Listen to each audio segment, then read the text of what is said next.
Núcleo Comunicación del Sureste presenta Monitoreo. Seriedad, veracidad, entrevistas, sondeos, un enlace con las autoridades. Monitoreo. ¿Qué tal? Muy buenos días, gracias por acompañarnos en Monitoreo. Yo soy Argelia Llanes y me da mucho gusto recibir en el estudio a Renata Terrazas. Ella es directora ejecutiva de Oceana en México. Muy buenos días. Muchas gracias, Argelia, por la invitación. Aquí encantada visitando a las y los campechanos. Me fascina venir, aún con su calorón, ¿eh? Sí, ya empezó aquí justamente la temporada de calor. Hoy estamos a 28 con sensación térmica de 30. Entonces está el calor a diferencia de otros estados. Y recibirle en el estudio y platicar de un tema que afecta a muchos estados que en su mayoría la pesca es una de sus actividades económicas productivas que lleva el alimento y genera economía también en sus estados. Y un tema que ha pegado fuerte en los últimos años es el tema de la pesca ilegal. Sabemos que Oceana ha trabajado y ha dado propuestas también en este ámbito como planes de manejo. Se habla también de estatus de incertidumbre, leyes de trazabilidad, la participación ciudadana y también un poco de este tema del fraude comercial que también se da en medio de esta actividad. Campeche destaca porque pues, es un estado que también lleva mucho esta actividad pesquera, pero también suena también a veces a nivel nacional por temas de artes de pesca ilegal, la pesca propiamente ilegal, cuando se interrumpen estas temporadas de veda, que son muy importantes para que el producto pueda alcanzar valor y también valor en peso. Entonces hay mucho alrededor de estos temas, pero en México en específico, Campeche, pues junto con Sinaloa y Sonora, pues uno de los 3 estados con mayor retención de producto legal, esto en el año pasado, pero desde Oceana, ¿cómo se ve? Pues se ve hay que poner un poquito, dividir cómo estamos viendo la pesca ilegal y a qué le llamamos pesca ilegal. Para muchas personas es la pesca furtiva y son las personas que no siempre se han dedicado a la pesca, que salen sin permiso, que van sobre producto valioso. Pero la realidad es que la pesca ilegal es algo mucho más amplio y a veces significa no obedecer ciertas reglas dentro de las leyes pesqueras. En Oceana hicimos una distinción para entenderla mejor en términos más prácticos y hicimos una categorización de 3. Una tiene que ver con el producto de alto valor que se vende en el mercado negro. Ahí está pepino de mar, ahí está el buche de totoaba, que son productos valiosísimos que normalmente se exportan. Eso entra en una dimensión distinta porque eso no lo puedes atender con política pesquera. Y después tienes 2. Una, que son los pescadores que han pescado toda su vida, pero no han podido renovar permiso, pero algo está fallando que no pueden hacerlo con todas las de la ley y tiene que ver más con un tema social. Tiene que ver con, es la única actividad que conocen, es de la que han vivido por generaciones y desde nuestra perspectiva el Estado mexicano tiene que garantizar que esas personas puedan vivir y subsistir bien de esta actividad. Y en medio tienes una que tiene que ver mucho con, ahora sí, la violación a las reglas, leyes del sector pesquero. La gente que pesca en veda, que se pescan con artes de pesca prohibidos, en zonas restringidas, etc. Y esas son las que se pueden atender con política pesquera. Entonces, es muy importante hacer esta distinción. Todas caen en la categoría de pesca ilegal o no regulada o no declarada. Sin embargo, el alcance para atenderlos es distinto. Y hay las 2 penínsulas, la de Baja California y la península de Yucatán, son espacios donde hay más visibilidad de lo que sucede en términos de pesca ilegal. ¿Por qué? Porque tienen producto de alto valor. En esta parte del país tienen langosta, pulpo, mero, que son especies de mucho valor, normalmente se exportan. Entonces, hay mayor visibilidad sobre la actividad ilegal que se acentúa mucho con los productos de alto valor. Sin embargo, las causas de esto son varias, pero una muy importante es que el Estado mexicano no ha estado a la altura de los retos que enfrenta la pesca en México. y no ha estado a la altura de las necesidades de las familias de los pescadores. Y eso es algo muy importante que tenemos que empezar a hablar, cómo construimos un sistema que garantice que la gente se pueda dedicar a la pesca, que viva bien de la pesca y que respete los ecosistemas. Mucho habla aquí en Campeche, cuando se va a hablar a la principal central de abastos aquí en la capital, que es el mercado principal Pedro Sainz de Baranda, y platicas con los pescadores allá sobre ciertas temporadas, vas a ver el precio, la calidad del producto que ellos te están ofreciendo. También ellos hablan de que a veces tienen que realizar incrementos en sus costos porque pues, le compran a veces a quien pesca de forma ilegal y ellos compran un precio y luego se los venden muchísimo más caro y ellos vienen aquí y lo tienen que salir a vender igual a un poquito más de precio. La calidad del producto pues puede variar dependiendo a quienes le compren, la cantidad también que les compren. Y hablamos también de pues que esto está afectando también en el hogar. Es una cadena desde a quienes sale a pescar, el vendedor a quien le compra, cómo lo vendes y a las familias que tienen el marisco, el pescado dentro de su dieta normal, sobre todo en temporadas como ahorita que es la cuaresma, que aquí se tiene mucho a comer esto en los hogares, pues es una cadena al final del día y esto vamos viendo cómo va afectando ahora sí que en los trabajos que ha realizado Oceana en la parte norte del país y en esta parte de la península de Yucatán, que han podido observar también de este tipo de esta cadena que al final de cuentas empieza en el mar y termina en el hogar. Hay varios procesos que se alcanzan a distinguir. El primero es que la pesca ilegal, a los primeros que afecta son a los pescadores legales. O sea, sí hay varios pescadores que procuran hacer bien las cosas y esos son los principales afectados, porque quienes respetan las vedas y salen los otros a pescar en veda, les están reduciendo el producto que podrán pescar en el futuro. Entonces son los principales afectados, ellos y sus familias. Eso siempre hay que tenerlo muy claro, porque al final no es que salir a pescar cuando no se debe, no pasa nada. El mar no es tan vasto como nos han querido decir. Desafortunadamente es más frágil de lo que quisiéramos creer. Son los primeros afectados. Pero hay otras, la cadena de valor es muy porosa. Y una de las cosas que hemos observado es que el producto ilegal entra en todo momento en la cadena de valor. Es por eso que por muchos años Oceana ha llamado la atención sobre el tema y llamado por la creación de un sistema de trazabilidad.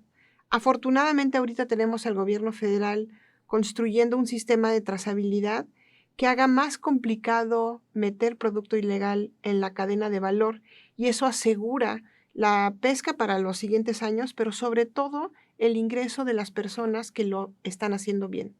Y por otro lado, que las familias mexicanas paguen un precio justo por el producto.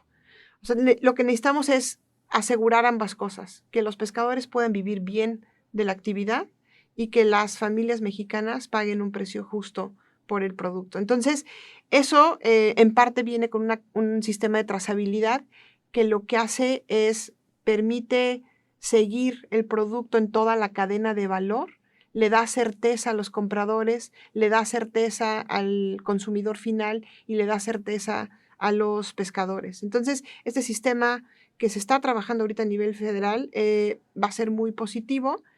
Una de las cosas que identificamos en Oceana, hay un dato que siempre sale, la pesca ilegal es el 40% de la captura del país, que es altísimo. Y ese porcentaje pues es algo que se identificó hace más de una década y no se ha movido el cálculo. Pero lo que hicimos en Oceana es tratar de identificar cuánto producto se lava, o sea, este lavado de pescado, este huachicoleo de pescado, cuánto entra en la cadena de valor, entra de manera ilegal y se legaliza por simplemente meterlo. Y nos dimos cuenta que el total de capturas a nivel nacional, al menos el 22% viene de captura ilegal. Entonces, lo que está pasando es que mucha gente está comprando el producto y parece que es legal, pero la realidad es que viene de vedas, viene con artes de pesca prohibidos, viene de gente que lo pescó sin permiso. Entonces, el sistema de trazabilidad tiene que atender eso y poderle dar mayor certeza a las y los pescadores y sobre todo a las familias que consumen pescados y mariscos, que por cierto, podríamos incrementar el consumo de pescados y mariscos en México. La verdad es que yo soy de la Ciudad de México y la gente no conoce más de 5 pescados y solo comen pescado en Semana Santa. Es un problema, podríamos ser una potencia pesquera que paga bien el producto, pero necesitamos que más gente conozca lo que se está capturando, que más gente pruebe los diferentes pescados para que no se malbarate, ¿no? Y entonces generar una actividad económica en donde, insisto mucho en esto, pero los pescadores tienen que vivir bien de su actividad.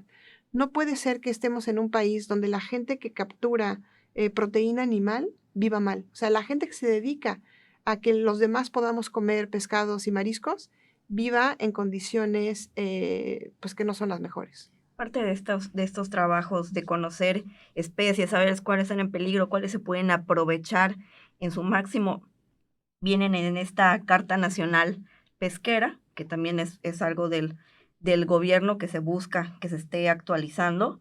Ya tuvo una actualización con un número de 10 especies que pueden ser bien aprovechadas, también permitir que otras igual sigan en pesca, pero entre ellas también coinciden que hay un deterioro del huachinango y el pargo, que son las que están en peligro en esta parte de la pesca. También existe la auditoría de Oceana, que este trabajo que ustedes realizan, que va de la mano con esta parte de la Carta Nacional Pesquera. Y una pregunta es, ¿estamos a tiempo de salvar así que estas pesquerías o estamos cruzando en este punto de no retorno con esta parte de la actividad pesquera? Porque como usted bien menciona, se está buscando que quien hace esta actividad viva bien, explote bien las especies y también esto le permita a la sociedad conocer qué es lo que puede llevar, así que del mar a su plato. Me encanta esa pregunta porque creo que venimos de muchos años de mensajes donde la gente está diciendo ya no hay nada que hacer, se está incendiando la casa, y la realidad es que no estamos ahí. O sea, sí estamos en un momento donde se pueden rescatar las pesquerías, donde se pueden rescatar los ecosistemas, y eso son muy buenas noticias. Ahora, hay que actuar, porque esto no va a estar así para siempre. Esta ventana es la última ventana que tenemos. Entonces sí tenemos que empezar a actuar y necesitamos a los gobiernos estatales, gobiernos federales, a la población y a la gente que se dedica a la actividad. Eso por un lado. La otra cosa es que por años se ha señalado a las y los pescadores como los principales responsables de los problemas de la salud del océano. Y eso es algo que me gustaría aclarar. Son también víctimas de las acciones que hemos hecho como humanidad al océano. El calentamiento global afecta la temperatura, la acidez del océano.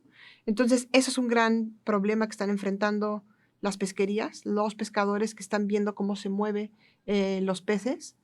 Lo segundo es que estamos aventándole pura porquería al mar, ya sean derrames petroleros, pero también lo que sacan las ciudades, los fertilizantes, todo lo que se pone para la agricultura. Entonces, eso es bien importante señalarlo porque no todos los problemas de la pesca es por pesca ilegal o por sobrepesca.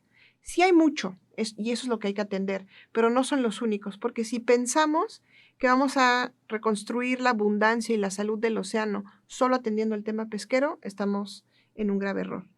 Y lo siguiente es que se pueden recuperar las pesquerías. En esta Carta Nacional Pesquera que nos indica la salud de justamente las pesquerías, tenemos varios retos. La realidad es que hay alrededor de 83 pesquerías en la Carta Nacional Pesquera, las cuales incluyen más de 700 especies. México es un país con mucha abundancia y eso es una maravilla, pero también tiene retos para su cuidado. Pero de todas esas, solo 20 tienen planes de manejo. Es decir, solo 20 establecen unas reglas mínimas de cómo, cuándo, dónde y con qué se puede capturar. O sea, hay que trabajar en las más de 60 restantes. De estas 83, alrededor del 25% están en un estado crítico, en deterioro, y el huachinango y los pargos están en esa. Ahora, ¿qué significa? Hay muchos problemas ambientales, porque que una población, que una especie esté en declive tiene impactos negativos en todo el ecosistema. pero sobre todo hay familias que se dedican a capturarlo, a venderlo. Hay familias que llevan generaciones viviendo de eso y lo que está pasando es que estamos construyendo un futuro donde esas personas ya no caben. Entonces necesitamos empezar a recuperar pesquerías. En Oceana hemos impulsado con el gobierno federal la responsabilidad de la CONAPESCA de recuperar las pesquerías. Es algo en lo que hemos estado trabajando. Ahorita estamos trabajando en un proyecto piloto con CONAPESCA y el IMIPAS en Oaxaca para recuperar pesquerías justo de Huachinango y tratar de encontrar las formas de que las propias comunidades, gobierno del estado y gobierno federal puedan crear estos planes. En el Golfo de México hay retos distintos porque justo el manejo de las pesquerías se enfrenta con un reto muy importante que tiene que ver con la extracción petrolera. Día a día, y lo acabamos de ver, los derrames petroleros afectan a la pesca, afectan a las comunidades costeras. Entonces, va a ser imposible recuperar pesquerías, va a ser imposible recuperar la salud del océano en el Golfo de México si no atendemos el tema petrolero. Con eso vamos a ir a una pausa y regresamos. En un momento regresamos a Monitoreo, en Núcleo Comunicación del Sureste. Continuamos con Monitoreo, en Núcleo Comunicación del Sureste. Gracias por continuar aquí en Monitoreo. Yo soy Regina Linares. Estamos platicando con Renata Terrazas, ella es directora ejecutiva de Oceana en México. Y previo al corte, estábamos a punto de entrar a un tema importante que igual afecta este tema de la pesca, que es, hablábamos del tema del clima, pero también de esas actividades humanas que generan pues problemas, y uno de ellos pues son estos derrames. Y hace unos días se tuvo uno, que la mancha se está expandiendo, ya llegó a Tabasco y Veracruz, y algunas notas hablan de que pues se está detectando parte aquí en Campeche. Hablando del tema de los derrames de petróleo, también cómo eso está afectando así que el mar y la actividad pesquera. Justo los derrames petroleros existen constantemente. O sea, ese es el mayor problema. A veces pensamos, y sobre todo quienes no vivimos en las costas donde se está extrayendo petróleo, se piensa que es algo que sucede muy rara vez, pero la realidad y lo que hemos visto y comprobado es que es algo cotidiano. Es algo que constantemente está habiendo derrames petroleros. El derrame petrolero tiene efectos negativos sobre pesquerías. En este caso, el último, que está llegando justo en las costas de Veracruz y Tabasco, y lo mencionaste muy bien, se va expandiendo. O sea, no es algo para nada sencillo de contener. Se está yendo a zonas donde hay ostiones. El ostión es muy sensible y va a afectar producción de muchísimas personas, va a afectar, los animalitos se mueven, no se van a quedar ahí viviendo abajo del derrame, los pescadores no pueden atravesar, no pueden capturar por donde está la mancha. O sea, las aves son una de las mayores afectadas. Entonces, esto es algo que está sucediendo de manera constante, y una cosa que a mí me gustaría señalar, y en Campeche lo saben bien, son grandes testigos de que el declive del petróleo se está haciendo muy notorio. Ya no es lo que da ingresos a los estados, ya no da empleos, va en caída. Y entonces lo que estamos observando son muchos derrames petroleros con prácticamente ningún beneficio para la población por la extracción petrolera. Y acabamos de ver algo que es muy notorio y parece anecdótico, pero señala justamente el problema que estamos construyendo para el Golfo de México. Tuvimos este derrame y unos días después, este derrame, salieron las comunidades que están hartas porque no pueden dedicarse a su actividad, no pueden hacer turismo, no pueden hacer pesca, no pueden hacer prácticamente en el mar mientras esté la mancha. Y además dura mucho tiempo, meses en quitarse. Entonces salen hartos a decir que ya no quieren engaños, que necesitan claridad, que necesitan transparencia. Sabemos que acaba de decir la gobernadora de Veracruz que fue un derrame natural. Necesitamos transparencia, necesitamos información. Normalmente en los derrames no hay información, ni nadie da la cara de lo que sucede. Entonces eso necesitamos transitar de esa forma de cubrir los derrames a dar la cara por los derrames, eso es uno. Y lo segundo es que salen las comunidades a protestar, porque están siendo afectadas, porque ya están viviendo mal por estos constantes derrames. Y unos días después tienes la fiesta de un empresario petrolero que derrocha, tira la casa por la ventana, gasta millones de dólares porque se ha enriquecido con el petróleo. Lo que estamos generando para el Golfo de México es un modelo de desarrollo desigual, donde unos pocos se enriquecen a costa de las poblaciones y de las comunidades costeras, y entre ellos están las y los pescadores. Al menos 90,000 familias en el Golfo de México dependen de la pesca, al menos de las registradas. Podrían ser más.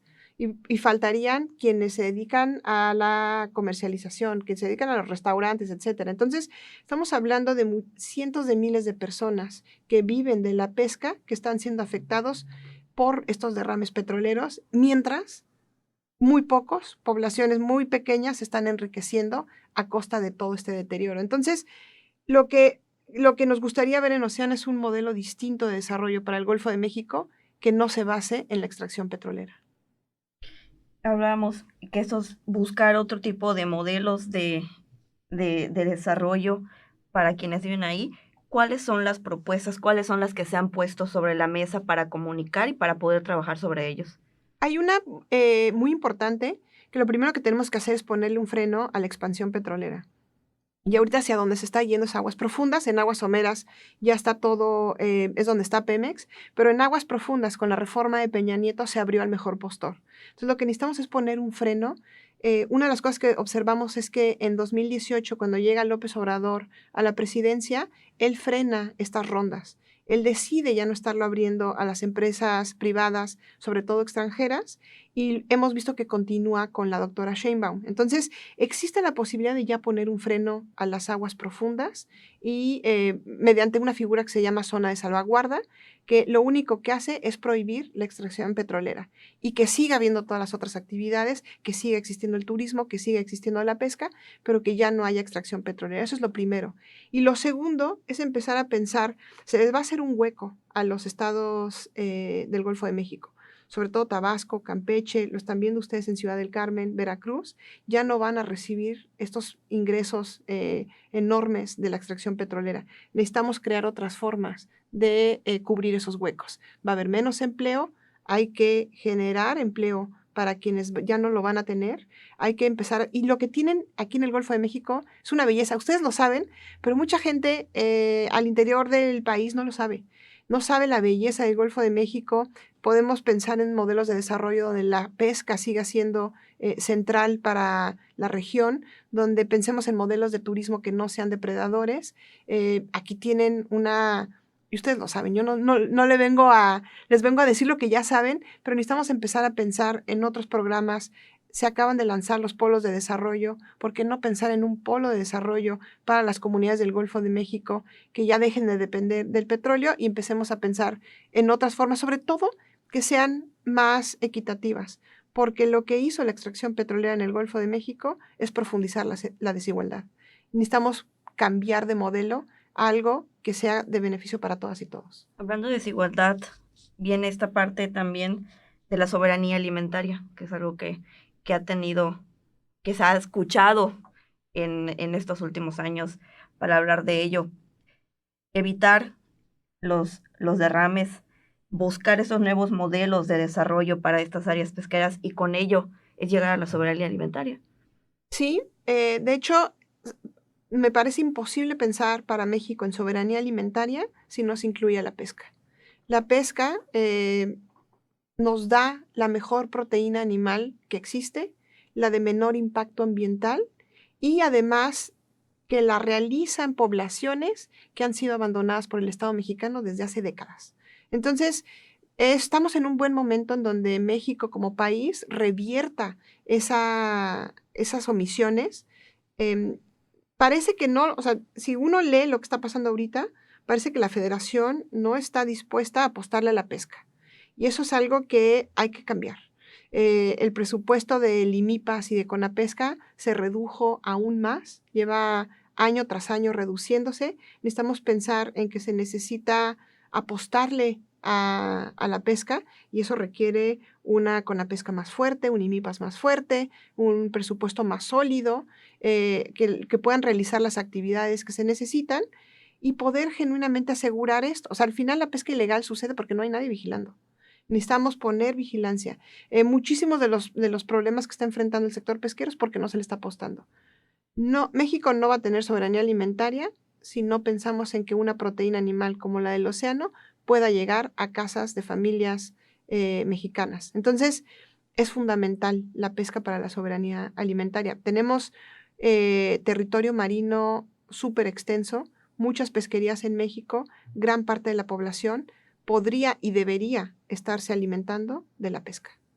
Ya para culminar la entrevista, me gustaría conocer un poco de las reuniones que tuvo aquí ahora sí que en materia aquí en el estado, con qué impresiones se estaría yendo la directora ejecutiva de Oceana México de Campeche y qué abona también el estado para modelos de desarrollo y todo lo que Oceana realiza.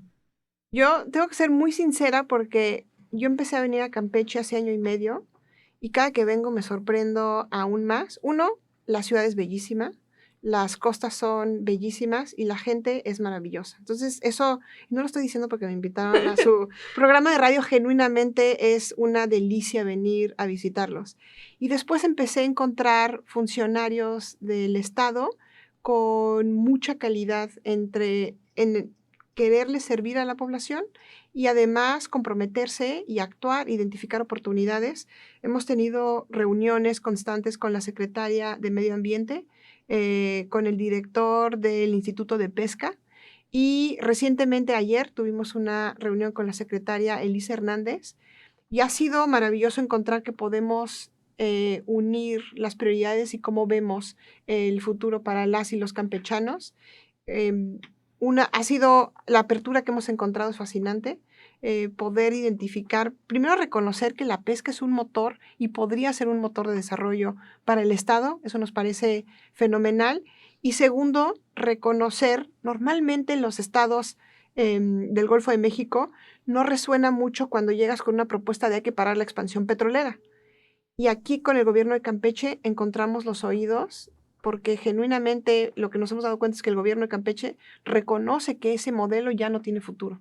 Entonces es muy refrescante encontrar a un gobierno de un estado que por mucho tiempo se benefició del petróleo, que diga, ya no lo estamos viendo los beneficios, nada más nos está tocando todo el costo y queremos otras formas de desarrollar a Campeche. Ha sido fascinante tener este diálogo y me voy muy contenta. Otra vez, me encanta venir, me encanta comer aquí, me pesa un poco el calor, pero todo lo demás me fascina y tener estas conversaciones con los y las secretarias de Estado ha sido muy refrescante el compromiso que tienen con la gente. Correcto. Muchísimas gracias por la entrevista, por visitarnos aquí en Campeche, donde pueden encontrar a Oceana, sus redes sociales y también esas pequeñas actividades que también dentro de la página puede hacer ahora sí que la ciudadanía. No, a ti muchas gracias por la invitación y estamos en todas las redes sociales como @OceanaMéxico y tenemos por ahí un llamado a la acción bien bonito que se llama Adopta el Golfo de México. Para nosotros en Oceana es bien importante que es Golfo de México, o sea, porque por supuesto que ese espacio es mexicano, pero lanzamos una iniciativa que se llama Adopta el Golfo. Entonces la gente se registra, la idea es pedir que se detenga la expansión petrolera, pero ponen sus nombres y entonces les sale un pin que dice el Golfo de María, el Golfo de Andrea. Entonces, métanse a la página y ahí pueden encontrar más información. Escríbanos, estamos muy abiertas a escuchar sus opiniones, así es que muchísimas gracias por la invitación. Muchas gracias por acompañarnos en el estudio. Yo soy Argelia Llanes y nos vemos el próximo sábado. El sentir ciudadano ahora tiene respuesta. Monitoreo. Escúchanos el próximo sábado a través de Núcleo Comunicación del Sureste.